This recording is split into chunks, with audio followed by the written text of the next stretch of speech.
मुश्किल होता है। अकेली औरत क्या कर सकती है, आज आप लोगों को बताता हूं।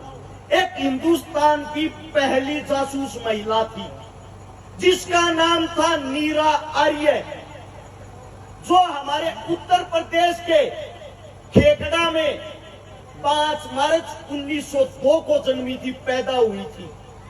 उस बेटी की हालत ऐसी थी, उसकी जब 5 साल की उम्र थी उसके माता पिता ने अपनी बेटी की शादी करवा दी, और जब 7 साल की उम्र उस बेटी की हुई उसके माता पिता चल बसे, वो बेटी अनाथ होगी। उस मासूम सी बच्ची को यह नहीं पता था तेरी किसके साथ शादी हुई है। 11 साल की जब उस बेटी की उम्र होती है उसको उसके मायके भेज दिया जाता है। उसका पति अंग्रेजी सेना का सीआईडी का इंस्पेक्टर था। उस बेचारी को कुछ नहीं पता था ये कौन है, ये क्या करता है। उस 11 साल की बेटी के साथ उसके पति, उस इंस्पेक्टर ने, जिसकी उम्र मात्र 30 साल थी, उसने उस बेटी के साथ जो बलात्कार किया, जो अन्याय किया, क्योंकि आप अंदाजा लगा सकते हो अपने बच्चों को देखकर 11 साल की क्या उम्र होती है। वो बेटी ना किसी को बता सकती थी, ना किसी के साथ अपना दुख साझा कर सकती थी। उस बेटी की आंखों में सिर्फ आंसू थे, और वो क्रूर हत्यारा उसका पति उसके शरीर को डेली नोचता। नोचते नोचते उस बेटी की आदत हो गई उसको सहन करने की। लेकिन उसके अंदर एक चीज थी, वो थी देशभक्ति की भावना। जब उसको पता लगा, वो यंग अवस्था में हुई, 16 साल की उसकी अवस्था हुई, कि तेरा पति तो अंग्रेजी सेना के अंदर इंस्पेक्टर है, उस औरत ने अपने पति से दूरियां बना ली और सुभाष चंद्र बोस की आजाद हिंद फौज को ज्वाइन कर लिया। उसने जब आजाद हिंद फौज को ज्वाइन किया, अंग्रेजों ने उस इंस्पेक्टर की ड्यूटी लगा दी कि सुभाष चंद्र बोस को तू ही मारेगा, क्योंकि तेरी पत्नी उसके साथ उसकी जासूस बन के रहती है, और तेरी पत्नी से तू प्रेम दिखा, और प्रेम दिखाकर नेताजी को मार। उसके पति ने अंग्रेजों के रूल को फॉलो किया।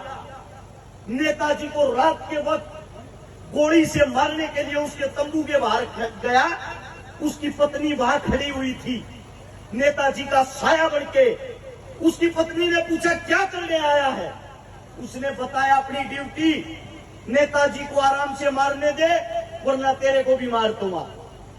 उसकी पत्नी ने कहा जब एक औरत अगर साथ देने पर आए, वो कैसा साथ दे सकती है, आज मैं ये तेरे को दिखाती हूँ। चाकू निकालती है और अपने पति के सीने में 4 चाकू काट देती है। उसके पति की वही मौके पर मौत हो जाती है, और आज 3 चाकू मारते हुए कहती है, जिसने मुझे इज्जत दी, जो मेरे देश के लिए लड़ रहा है, वही मेरा असली पिता है, और उसके लिए तेरा क्या, मैं हर एक अपने का खून बहा सकती हूँ, क्योंकि तू एक गद्दार है। उसके बाद नेताजी उठ गए।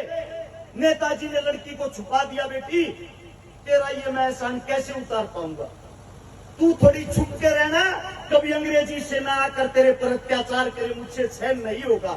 जो कुर्बानी तूने मेरे लिए आज ले ली है, इसका हक शायद मैं 7 जन्मों में भी अदा नहीं कर पाऊंगा। नीरा आर्य को अंग्रेजी सेना पकड़ लेती है। पकड़ने के बाद काला पानी बंद कर देती है। काला पानी बंद करने के बाद नीरा को नग्न अवस्था में किया जाता है। साथियों, बताते हुए शर्म आती है मुझे मेरी माताओं बहनों के सामने, लेकिन इन्हीं माताओं बहनों की कोख से जन्मे हैं, अब शर्म भी कैसी। वहां पे नीरा को नग्न अवस्था में करके जो औरत के एक अंग होते हैं उनके ऊपर उबलता हुआ तेल डाला जाता है, और ये कहा जाता है हम आपको बरी कर देंगे, सिर्फ नेताजी का पता बता दे।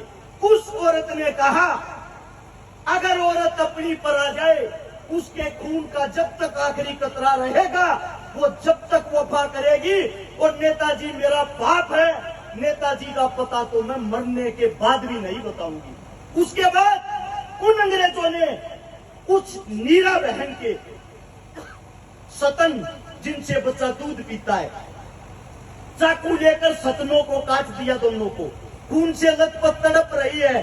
तड़पने के बाद इंसान मृत्यु को देखकर हाथ जोड़कर रहम की भीख मांगता है और वो चिल्लाती है, नेताजी जिंदाबाद, आजाद हिंद फौज जिंदाबाद। वो औरत अपनी मृत्यु को सामने देख के ये शब्द चिल्लाती है। उस औरत ने पूरा जीवन दुख सहे, कष्ट सहे और हमारा देश अंतिम सांस में आजाद हो गया।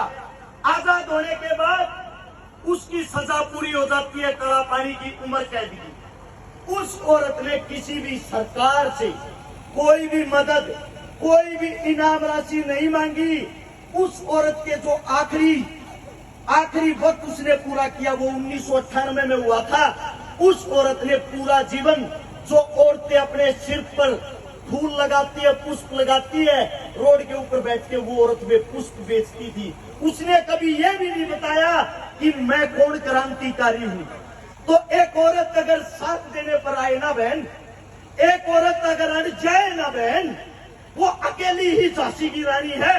और मैं आपको ये बता देता हूँ, आप लोगों, आप औरतों को अपने अंदर जागने की जरूरत है। आप जितनी मात्र शक्तियां हो, सभी झांसी की रानी हो। आपके अंदर जो ताकत है, जो जज्बा है, वो किसी के अंदर नहीं। जो एक औरत अपना पेट फाड़ कर अपने बच्चे को जन्म देके और ये कहती है, जा बेटा तुझे देश की रक्षा करनी है, अंतिम सांस तक देश की रक्षा करनी है, और उसका बेटा वहां बॉर्डर पर जाकर हमारे लिए शहीद हो जाता है। और वो जन्मी माँ फिर ये कहती है एक बेटे को और चलूंगी और वो भी मेरा बेटा देश की रक्षा करेगा। इससे बहादुर और क्या हो सकता है? आप कमजोर नहीं हो, कमजोर वे बुज़दिल हैं जो आपको समझते हैं।